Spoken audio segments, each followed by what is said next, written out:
buat waktu yang diberikan kepada saya.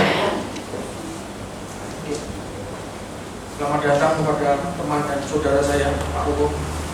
Kemarin ketemu Kestonan dan saya undang, dan beliau bisa hadir bersama-sama dengan kita dan bisa mendengar firman Tuhan hari ini. Bisa keluar? Saudara, saya berharap dengan waktu yang singkat ini saudara bisa mencerna apa yang kita diskusikan hari ini. Saya berharap, saya minta saudara untuk bisa berkonsentrasi sebentar, untuk bisa mencerna apa yang menjadi diskusi kita malam hari ini. Judul renungan kita hari ini adalah pengharapan yang hidup. Saudara, seperti biasa di awal-awal tahun seperti begini, banyak orang, banyak di antara kita juga, banyak semua orang juga yang meletakkan harapan-harapan baru. Saudara ingin pekerjaan saudara ke depan setahun ini mempunyai target-target tertentu. Saudara ingin anak-anak saudara tahun ini mencapai pada level yang seperti ini. Saudara ingin keluarga saudara mempunyai sebuah terobosan baru, pekerjaan baru di dalam kita menjalani sebuah kehidupan. Dan biasanya itu diletakkan di awal-awal tahun seperti ini. Kita baca next. Kita baca ayat pertama yang akan kita menjadi diskusi kita pada malam hari ini. Ibrani 6 ayat 19. Pengharapan itu adalah saut yang kuat dan aman bagi jiwa kita yang telah dilabuhkan sampai ke belakang tabir. Saudara perlu tahu saut itu adalah jangkar. Sebuah kapal yang pasti punya jangkar. Gunanya apa? Supaya dia tidak diombang-ambingkan oleh ombak. Ketika dia bersandar di pelabuhan, dia tidak diombang-ambingkan oleh badai.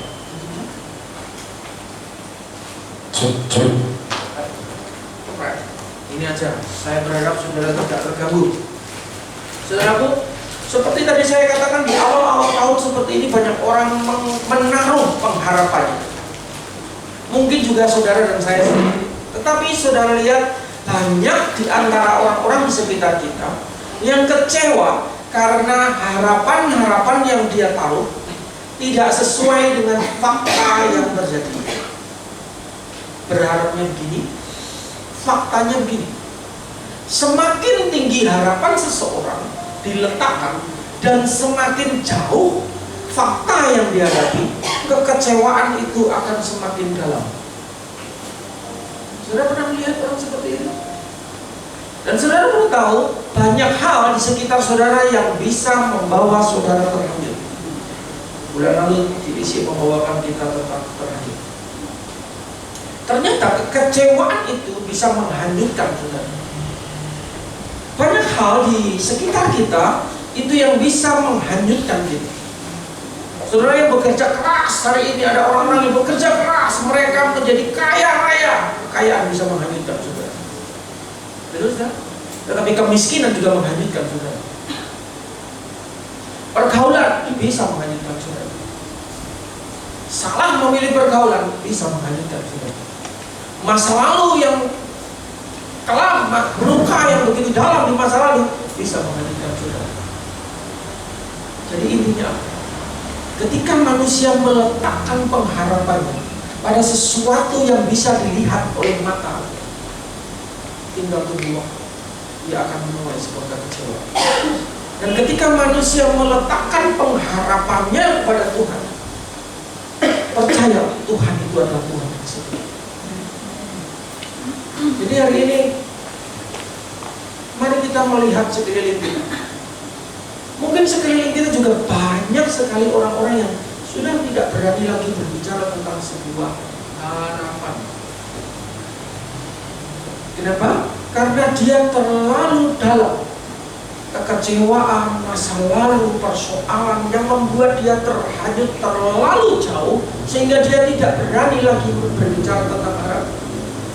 Posisi tak harap nih, aku gak bisa apa-apa. Umur besar. Apalagi yang bisa saya harapkan dari hidup ini? Banyak orang yang sudah tidak berani berbicara tentang sebuah pengharapan. Saudara, pengharapan itu berbeda dengan angan-angan dan cita-cita. Kalau angan-angan dan cita-cita, kalau saudara tanya anak-anak seperti begini, umur seperti begini, cita-citamu kok? Aku pengen jadi presiden, aku pengen jadi polisi dan sebagainya. Kalau cita-cita dan angan-angan tidak tercapai, tidak apa-apa. Ya? Tidak semua orang jadi presiden, betul? Tetapi di dalam pengharapan, di dalamnya mengandung sebuah iman, sebuah semangat, sebuah sukacita, sebuah kekuatan. Saudaraku, pandemi COVID yang barusan kita lalui bersama-sama mengajarkan kita tentang arti sebuah pengharapan. Banyak orang yang dulu waktu COVID itu sangat berharap, sangat bergantung kepada apa yang dia miliki. Kesehatan mungkin, kekayaan mungkin. Dan ketika COVID itu berlalu, menerjang siapa saja, banyak orang tidak tahan terhadap COVID. Berapa banyak kita ditinggalkan teman-teman, saudara-saudara kita. Saya bersyukur saya ingat sekali Okim dan Jiwa bersama-sama dengan saya diterjang badai COVID. Ampun rasanya. Dan bersyukur kita tetap kuat, kita ada jangkar yang kuat sehingga kita masih tetap bisa berlabuh sampai sekarang. Mari kita ingat berapa banyak orang yang tidak tahan, berapa banyak orang yang punya kekayaan yang begitu diandalkan hari ini terjang COVID dan ludes. Dan bersyukur hari ini kita belajar sesuatu tentang bagaimana dan apa yang harus kita lakukan dengan pengharapan ini. Di mana kita meletakkan pengharapan ini? Saudaraku, next. Roma 15 ayat 13. Semoga sumber pengharapan memenuhi kamu dengan segala sukacita dan damai sejahtera dalam iman kamu, supaya oleh kekuatan Roh Kudus kamu berlimpah-limpah dalam pengharapan. Allah adalah sumber pengharapan. Ketika saudara dan saya meletakkan pengharapan kepada Allah, kepada Tuhan yang benar itu, Dia akan memenuhi kamu dengan sukacita. Saudara perlu tahu bahwa kasih karunia Tuhan tidak dipengaruhi oleh keadaan saudara. Seberapa berat persoalan yang ada saudara, ada yang tidak mempengaruhi kasih karunia Tuhan. Dan ketika saudara dan saya meletakkan pengharapan itu kepada Tuhan, maka Dia yang sumber pengharapan itu memberikan sukacita dan damai sejahtera di dalam kita mengarungi samudera kehidupan ini. Saudaraku, mengapa pengharapan itu begitu penting? Ibrani tadi berkata pengharapan itu adalah saung yang kuat. Karena ibarat kapal tanpa saung, tanpa jangkar, maka akan mudah diombang-ambingkan oleh ombak. Dan tanpa disadari, ketika dia diombang-ambingkan, dia akan semakin jauh, semakin jauh, semakin jauh, dan akhirnya terjun.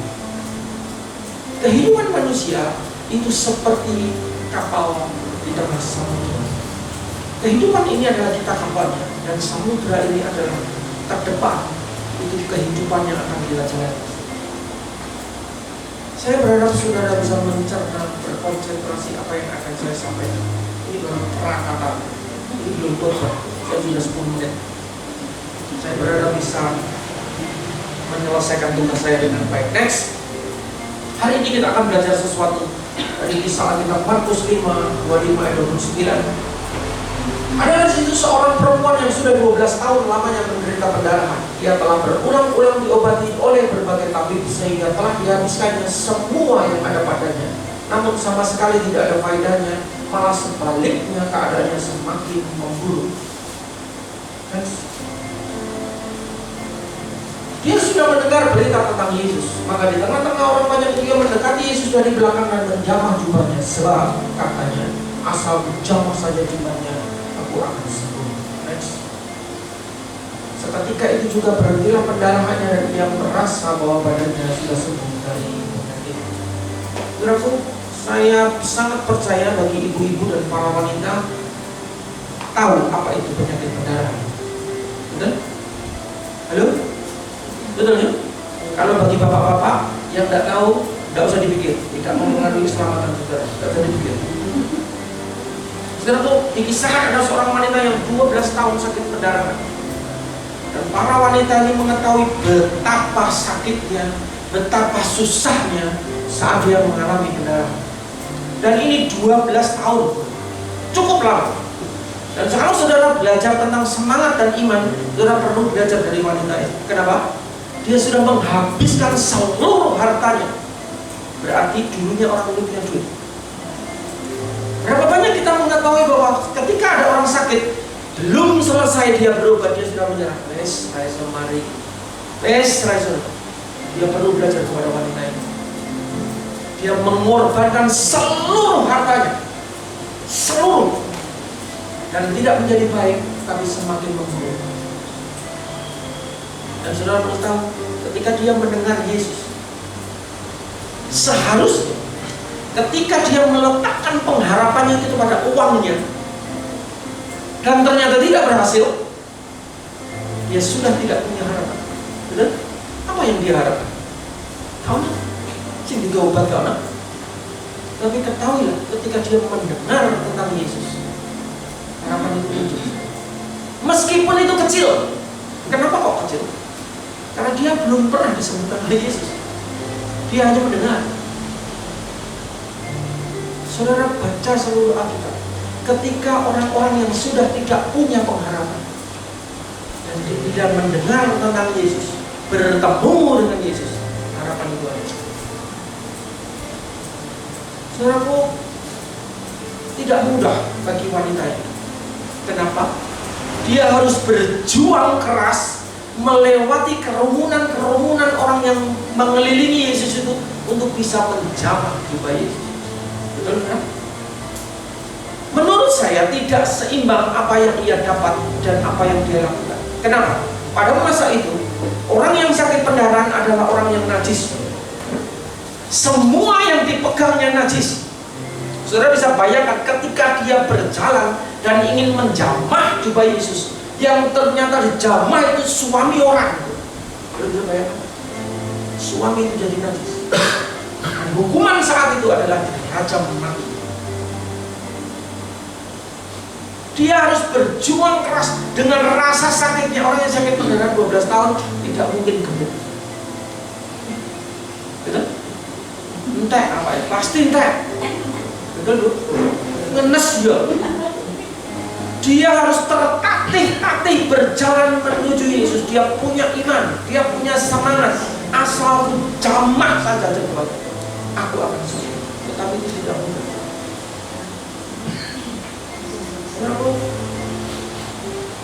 Tahukah saudara bahwa iman itu tidak bisa berdiri sendiri? Roma 10:17, jadi iman timbul dari pendengaran dan pendengaran akan firman Tuhan. Ketika saudara mendengar firman Tuhan seperti ini, saya percaya saudara punya iman. Karena kita berkata, betul.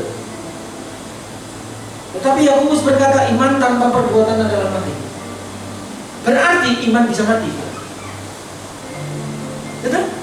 Itu sebabnya banyak anak-anak Tuhan hari ini dia kecewa dengan Tuhan. Saya sudah berdoa, saya sudah beriman, tetapi faktanya tidak begini. Faktanya tidak sesuai dengan iman saya. Faktanya tidak sesuai dengan harapan saya. Banyak orang beriman, berharap sesuatu yang baik dan besar, tapi tidak melakukan apa-apa, iman itu akan mati. Saudara, ibarat saudara punya uang, iman itu punya uang. Saudara, iman itu saya ibaratkan uang. Saya bisa berkata kepada Pak Kuko, aku bisa memulai kapal. Dengan uang 20.000, saya bisa bilang Pak Kuko, aku bisa memulai.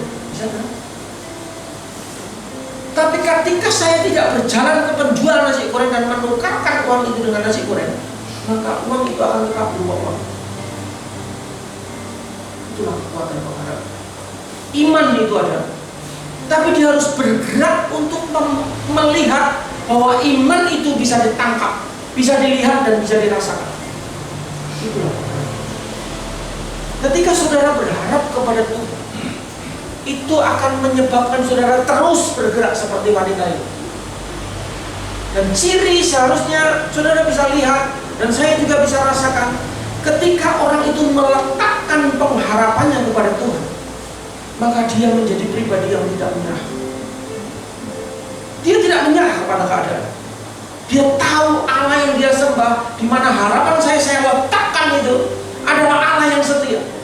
Dia yang sanggup menepati janjinya. Itu yang membuat seseorang terus maju, terus berjuang, sehingga iman dan pengharapan itu bisa dirasakan, dilihat oleh mata mereka. Seberapa banyak kita melihat anak-anak Tuhan kecewa dengan Tuhan? Hari ini firman itu datang kepada kita. Ciri orang yang meletakkan pengharapannya kepada Tuhan, dia tidak mudah menyerah dengan keadaan apapun.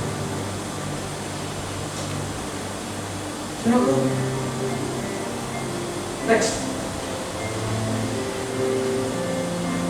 pengharapan itu yang menggerakkan kita.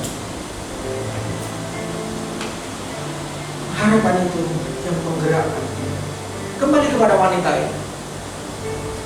Wanita ini sebenarnya bukan wanita yang mudah menyerah, seperti yang kita diskusikan barusan. Dia adalah wanita yang agung. Dia tahu dia sakit.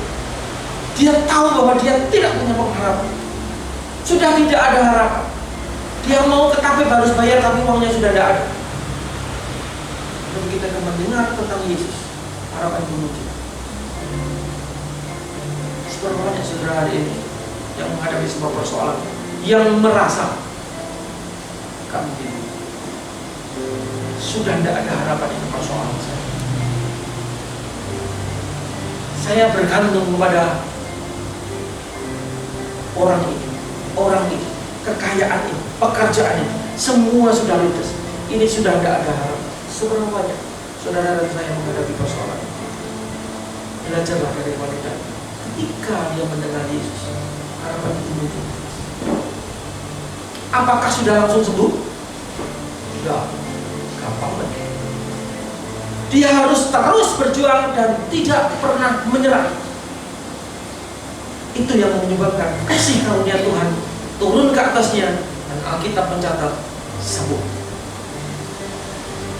Seberapa berat persoalan yang kita hadapi hari-hari ini? Apakah hari-hari ini sulit? Ya, hari-hari ini hari yang sulit. Tetapi ketika kita meletakkan pengharapan kita kepada Tuhan, dan itu memunculkan sebuah ciri orang yang tidak pernah menyerah pada keadaan. Percaya Allah kita adalah Allah yang setia. Dia tidak pernah lupa kepada janji. Ketika kita terus berjuang, kita terus maju, ketika kita terus mengandalkan Tuhan, percayalah Dia adalah Allah yang setia. Dan Dia akan selalu menggenapi janji. Saudaraku, next. 1 Korintus 13:3, demikianlah tinggal ketika ini, selainnya berarti hilang. Pengharapan dan kasih. Berarti yang saudara lihat sekarang ini, semuanya akan hilang. Hanya 3 itu: iman, pengharapan, dan kasih. Mari kita belajar sejenak. Ketika saudara mendengar firman Tuhan, maka iman itu muncul. Betul, saudara? Dan ketika iman itu muncul dan saudara meletakkan pengharapannya itu kepada Tuhan, maka pengharapan itu yang menggerakkan saudara untuk terus maju, untuk terus tidak menyerah. Dan ketika itu terjadi, kasih karunia Tuhan turun atas saudara. Dan itu yang saudara bisa lihat. Oh, Tuhan menolong saya. Amin, saudara. Itu sebabnya saudara, hari ini semua kita punya persoalan yang berbeda, dengan kadar yang berbeda. Tapi percayalah, Alkitab tidak bersalah. Yang ada adalah iman, pengharapan, dan kasih. Ketika saudara mendengar firman Tuhan, iman itu muncul. Tergantung pengharapan itu saudara letakkan di mana? Di jabatan kah? Di orang tua kah? Di pasangan hidupmu kah? Atau kepada Tuhan? Dan ketika saudara meletakkan pengharapan kepada Tuhan, ciri yang akan muncul adalah saudara tidak akan pernah menyerah. Saudara menjadi pribadi yang tangguh, tidak pernah menyerah keadaan, apapun keadaan saudara. Dan ketika saudara lakukan ini, kasih karunia Tuhan akan mengikuti kita. Amin, saudaraku. Saudaraku, apakah hari ini saudara belum melihat iman dan pengharapan saudara terjadi? Banyak pasti. Apakah saudara hari ini merasa menyerah karena harapan yang saudara taruh tidak sesuai dengan fakta yang sekarang ini terjadi? Apakah saudara kecewa dengan Tuhan hari ini? Mari kita belajar dari wanita ini. Kalau dibilang kecewa, wanita ini kecewa. Semua hartanya habis, semua, dan tidak sembuh. Tetapi ketika mendengar Yesus, harapan itu muncul. Dan Alkitab mencatat dia sembuh. Next.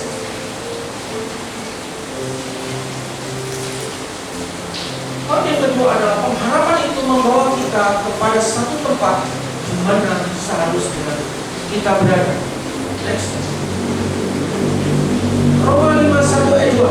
Sebab itu kita yang dibenarkan oleh iman, kita hidup dalam damai sejahtera dengan Allah oleh karena Tuhan kita Yesus Kristus. Dan oleh Dia kita juga beroleh jalan masuk oleh iman kepada kasih karunia ini. Di dalam kasih karunia ini kita berdiri dan kita berpegang dalam pengharapan akan menerima kemuliaan Allah. Saudaraku, pengharapan itu membawa kepada kita satu tempat di mana seharusnya kita berada. Seharusnya kita berada di tempat ini, di mana kita dibenarkan oleh iman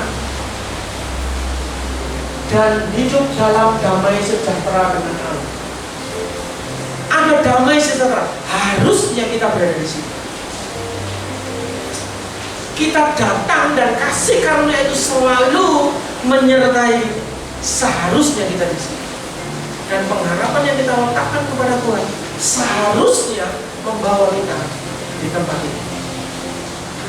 Di dalam bahasa Indonesia ada kata putus asa. Asa itu orang yang putus asa, dia adalah orang yang berdiri jauh di mana seharusnya dia berada. Dia tidak pernah melihat lagi di mana seharusnya dia berada. Itu orang yang putus asa. Sudah tidak ada harapan. Dan pengharapan itu seharusnya meletakkan saya dan saudara tetap dalam kasih karunia. Ibrani 6 ayat 9, saya mengulang-ulang kata itu. Pengharapan itu adalah sau yang kuat dan aman bagi jiwa kita, yang telah dilabuhkan sampai ke belakang kafir. Saudaraku, Alkitab berkata bahwa pengharapan itu adalah jangkar yang kuat yang dilabuhkan sampai ke belakang kafir. Saudara ingat, kita perlu ingat bahwa ketika Yesus disalib, kafir baik Allah itu terbuka. Dan di belakang kafir Allah itu ada ruang maha suci.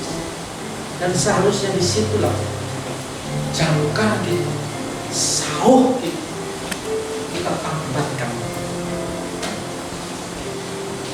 Namun banyak orang kecewa karena dia salah menambatkan cangkar. Banyak orang menambatkan cangkarnya kepada pasangan hidup. Banyak orang menambatkan kepada pekerjaannya. Banyak orang menambatkan pengharapannya kepada kesehatannya. Yang percaya, satu titik dia akan menuai yang namanya sebuah kecewa. Tapi ketika saudara dan saya menambatkan kepada Tuhan, kita berkata Tuhan adalah Tuhan yang setia. Dia tidak pernah melupakan janji.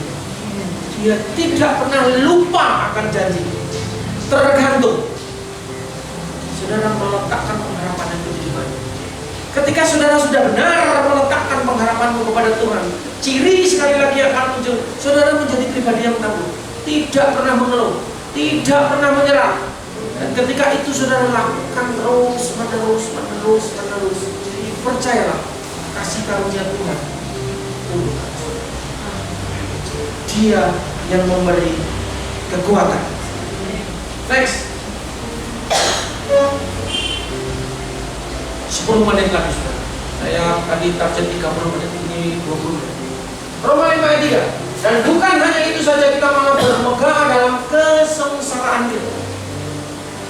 Karena kita tahu bahwa kesengsaraan itu menimbulkan ketekunan, dan ketekunan menimbulkan tahan uji, dan tahan uji menimbulkan pengharapan.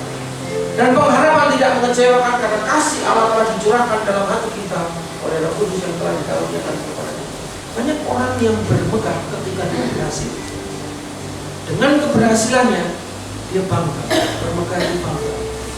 Tapi Alkitab berkata, bukan hanya itu saja, kita malah bermegah dalam kesengsaraan kita. Hari ini, ketika Tuhan mengizinkan kita berada dalam masa-masa sulit, itu adalah sebuah kesengsaraan. Dan Alkitab berkata, karena kita tahu bahwa kesengsaraan itu menimbulkan ketekunan. Saudara yang meletakkan pengharapannya kepada Tuhan, meskipun pada masa sulit, dia terus melakukan, itu akan menimbulkan ketekunan. Dan ketekunan itu menimbulkan tahan uji. Dan tahan uji itulah yang menimbulkan sebuah kata yang disebut pengharapan. Saudaraku, bermegah dalam kesengsaraan artinya tetap menjadikan Tuhan sebagai fokus di mana kita harus bekerja. Tetap menjadikan Tuhan di mana kita fokus harus melangkah. Seperti wanita ini, dia tetap di dalam kesengsaraan. Apakah dia mendengar tentang Yesus dia sembuh? Tidak, belum sembuh. Tapi ketekunan yang dia lakukan, tahan uji yang dia lakukan, dan dia fokus kepada Tuhan, itulah yang menimbulkan pengharapan dan Alkitab mencatat dia sembuh. Hari ini seberapa banyak ketika kita menghadapi persoalan kita sambat. Apakah sambat dosa? Tidak. Tapi ketika sambat itu terus-menerus kita lakukan, percayalah saudara akan terhanyut. Mari kita benahi jangkar kita ini. Semakin besar harapan saudara, saudara perlu mempersiapkan jangkar itu lebih besar. Semakin tinggi harapan saudara, saudara mempersiapkan jangkar itu lebih besar. Tugas saudara, di mana saudara akan meletakkan, menambahkan jangkar itu kepada pekerjaankah, kepada keadaankah, atau kepada Tuhan. Tahukah saudara bahwa ketakutan itu menular? Bukan hanya panu yang menular, tapi ketakutan itu menular. Ketika saudara berkumpul dengan orang-orang yang takut, kok kayak ini, kayak ngono, saudara akan bertobat.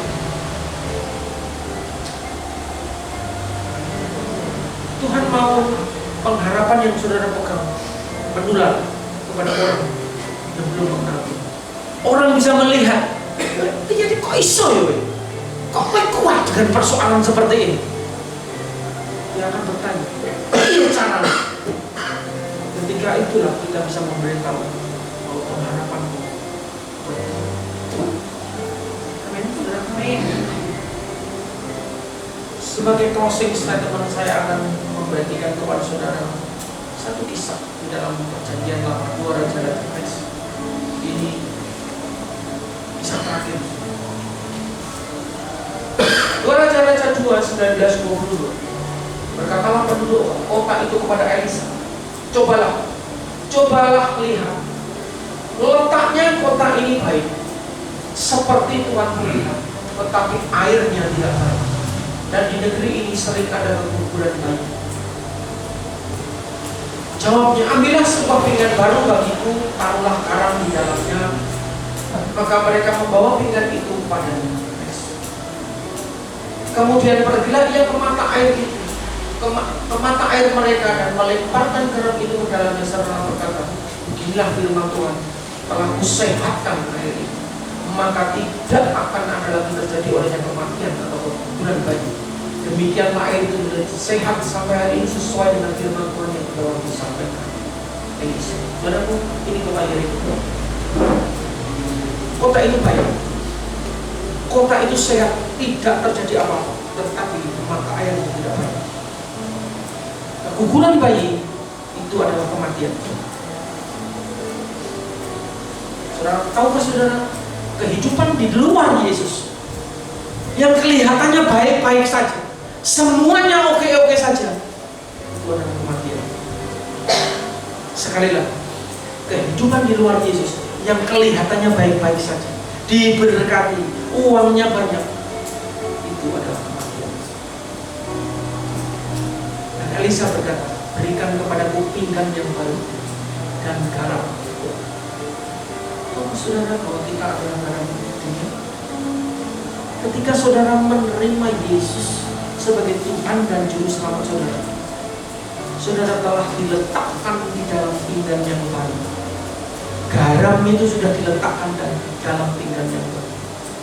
Dan Yesus pergi membawa kehidupan saudara dan saya ke dalam kehidupan kita masing-masing. Dengan pekerjaan saudara, dengan sekolah saudara, dengan lingkungan saudara. Tidak kebetulan garam itu dilempar ke dalam lingkungan saudara. Garam itu dilempar dalam pekerjaan saudara. Dan itulah saya dan saudara. Dan ketika saudara dilempar ke dalam itu, garam itu yang menyehatkan, garam itu yang menghidupkan. Tidak ada lagi kematian. Itulah kita saudara dan saya. Ketika seseorang meletakkan pengharapannya kepada Tuhan, dia muncul satu ciri, dia tidak akan menyerah dengan keadaan. Hal yang kedua, hari ini, apa pengharapan saudara di tahun-tahun ini? Apakah pekerjaan saudara ingin mapan? Apakah keluarga saudara ingin baik-baik saja? Anak-anak saudara diberkati Tuhan. Saya beritahu kepada saudara, kalau pengharapan saudara hanya sebatas itu, terlalu murah pengorbanan Kristus di hidup saya. Terlalu murah. Yesus tidak perlu datang ke dunia untuk memberkati saya dan saudara. Tidak perlu. Dia hanya berfirman berkati saudara. Tapi karena Yesus ingin datang ke dunia, ingin menyelamatkan, ingin memberi kehidupan, di mana mata air di mana saudara hari ini. Mari kita merenung, di mana mata air saya saat ini? Di pekerjaan, di pasarkah, di rumah tanggakah? Dan ketika saudara percaya kepada Yesus dan mengakui Dia sebagai Tuhan dan Juru Selamat secara pribadi, saudara telah diletakkan dalam pinggan yang baru. Garam itu telah diletakkan di pinggan yang baru, dan Yesus membawa ke mata air itu di mana saudara hidup dan tinggal hari ini, dan disebar. Dan garam itu akan membawa kehidupan, bukan kematian. Saya berharap saudara bisa mencerna apa yang menjadi diskusi kita malam hari ini. Tidak panjang, hanya 35 menit. Saya berharap ini bisa menjadi rema buat persekutuan ini. Tidak kebetulan persekutuan ini dibuat. Saya dulu bisa tanya istri saya, jadi saya mau persekutuan. Malas, ngapain sih? Repot-repot. Ibadah juga penuh, pelayanan juga penuh, dan pekerjaan saya mubat mabit, saya sekolah tidak. Ada banyak hal yang saya belajar. Setiap saya mempersiapkan sesuatu, saya belajar sesuatu. Waktu saya mempersiapkan ini, Tuhan juga berbicara kepada saya. Saya berharap juga berbicara kepada saudara. Ketika saudara percaya kepada Tuhan, saudaralah garam yang diletakkan di dalam pinggan yang baru, yang bertugas membawa kehidupan, bukan kematian. Dan kehidupan di luar Yesus itu adalah kematian. Amin, saudaraku. Kita bangkit berdiri.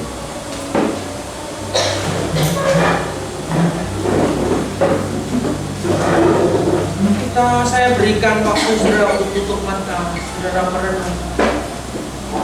Berapa pertanyaan yang akan kita diskusikan pada malam hari ini?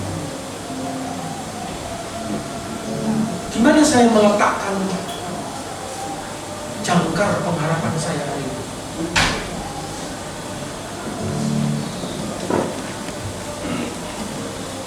Apakah saya sudah meletakkan jangkar saya kepada Tuhan? Dan ciri orang yang meletakkan pengharapannya kepada Tuhan, dia tidak pernah menyerah kepada keadaan. Apapun keadaan, sesulit apapun keadaan, sesulit apapun kehidupan, dia adalah manusia yang tidak menyerah. Seberapa besar sakitmu, ketika orang itu meletakkan pengharapannya kepada Tuhan, dia adalah menjadi orang yang tidak pernah menyerah.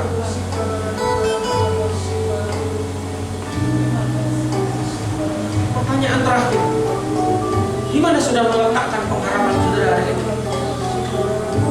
Kalau saudara hanya meletakkan pengharapan saudara kepada kekayaan, pekerjaan yang mapan, rumah tangga yang bahagia, anak-anak diberkati Tuhan, saudara, renungan kita hari ini terlalu murah pengorbanan Kristus untuk saudara dan saya.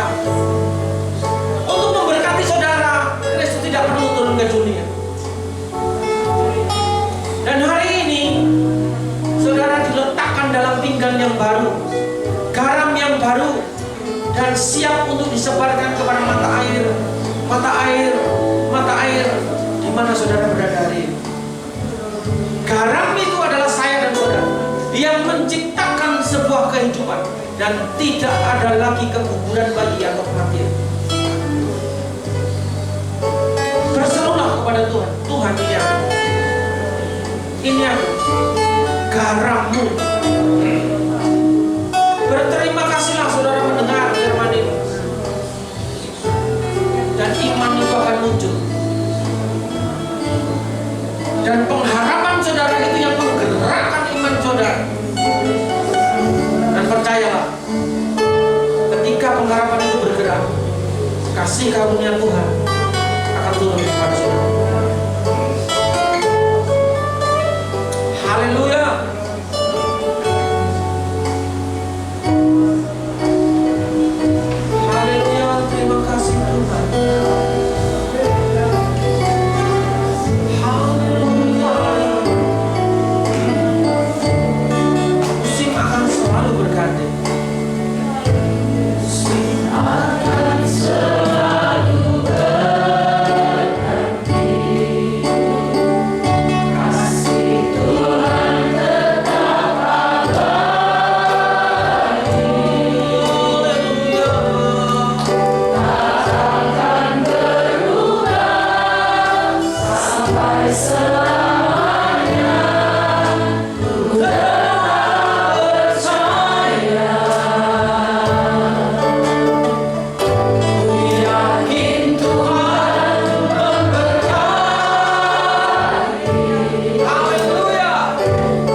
bukan cuma kita ngomong pengharapan, tapi perlu pengharapan itu diproklamasikan, saudara. Apa arti daripada ucapan saya bahwa pengharapan itu perlu diproklamasikan? Saya ingat sebuah kisah.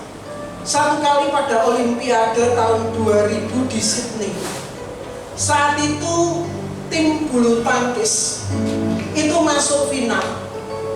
Dan pada waktu itu pasangan ganda itu yang masuk final semuanya kalah, hanya tinggal pasangan ganda. Dan pasangan ganda Indonesia ini betul-betul membawa beban yang sangat berat. Karena kalau mereka menang, mereka akan menjadi pahlawan dielulukan ketika mereka pulang ke Indonesia. Tetapi kalau tim ganda ini kalah, mereka akan dihujat oleh seluruh bangsa Indonesia tahun 2000. Apa yang mereka lakukan? Tony Gunawan dan Chandra Wijaya waktu itu menghubungi mentor mentalnya. Lalu mereka berkata, apa yang harus aku lakukan Pak Antoni? Lalu mentornya itu berkata, masuk ke dalam hotel, buka seluruh keran yang ada di hotel itu sampai air itu mengalir deras, dan bunyi seluruh kamar hotel itu hanya ada bunyi air krocok. Dan pada waktu itu dia melakukan wastafel itu, dia buka kerannya itu begitu besar, kuat sekali. Lalu shower itu dia buka, dan yang ada keran-keran air yang ada itu mereka buka semuanya, sehingga ruangan kamar mandi itu betul-betul hanya ada suara air yang mengalir krocok. Dan di tengah-tengah bunyi air yang mengalir kencang itu, Tony dan Chandra pada saat itu berkata, aku juara. Itulah pengharapan yang diproklamasikan. Dan sejarah membuktikan, Olimpiade tahun 2000 Sydney, Indonesia membawa medali emas dari cabang olahraga bulu tangkis. Saudara, proklamasikan pengharapan saudara malam hari ini. Saudara punya pengharapan kesehatan, katakan, Tuhan, aku tidak mau sakit. Saudara punya pengharapan diberkati Tuhan, katakan, Tuhan berkati lumbungku, Tuhan berkati tanganku, sehingga apapun yang kulakukan, di situ berkat Tuhan berlimpah-limpah. Apa yang saudara takutkan? Proklamasikan kemenangan, pengharapan saudara, dan percaya. Tadi dikatakan berulang-ulang bahwa pengharapan saudara itu tidak akan pernah menjadi sia-sia. Letakkan pengharapan itu di dalam Tuhan Yesus, sudah benar. Lalu proklamasikan pengharapan itu, saudara, setiap hari, saudara. Sehingga saudara akan menemui hidup saudara menang dari satu perkara kepada perkara yang lain. Kiralah kata kasih, kirama kata kasih, karana marah kata kasih, karana marah. Kami tahu Kau sedang ada di tempat ini, Tuhan. Kami tahu Kau sedang berurusan dengan hati setiap kami.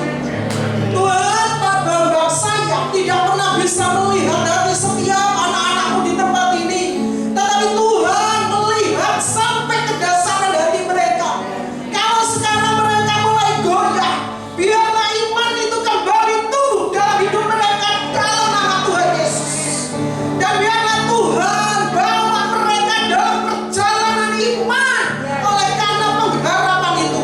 Dan kami percaya kasih karunia Tuhan itu akan terjadi dalam hidup mereka.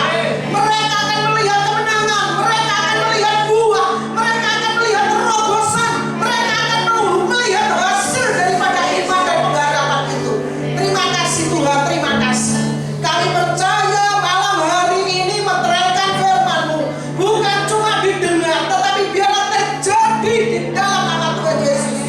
Biarlah esok hari mereka menghadapi perkara ajaib yang dari Tuhan, mereka menghadapi mujizat yang dari Tuhan, mereka menghadapi pertolongan Tuhan, mereka membuktikan bahwa Tuhan yang mereka sembah hidup dan ajaib. Amin. Yesus, Tuhan, terima kasih. Kami mengucap syukur Tuhan, kami mengucap syukur malam hari ini.